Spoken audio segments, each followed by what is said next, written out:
Kärkkäinen polttolijonta pallo kiinni ykköselle Kalpiolle ja kotipesään ja 2 ristiä taululle. Mutta vielä jatkaa Alajärvi tilannetta ja tästä on syntymässä myöskin ajotilanne. Ja purkamaan ajotilannetta tulee numerolla 2 Tommi Murto. 2 ristiä on taululla.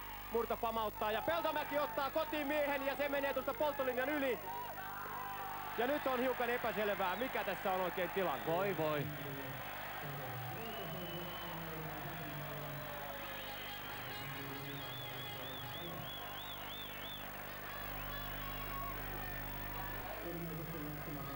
Siinä nähdään hieno lyönti tonne keskelle kenttää, välilyönti merkattu. Erno Lassila juoksee sieltä ja kun pelaajakaverit nostelee käsiä tuossa ylös, niin Ernon täytyy luulla, että lyönti oli laiton. Ja hän lähti palaamaan takaisin kolmospesälle. Ja kuka siellä? Puhutteko ne yleisö vai? Aivan selvästi lyönti merkattuna tuonne väliin. Ja sieltä koppari Vorenius heittää pallon kotipesään.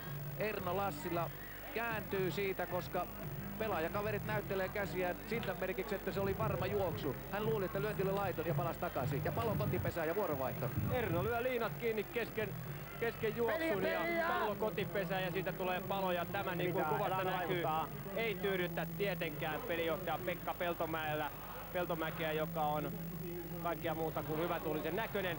Ja kuuntelemme millaista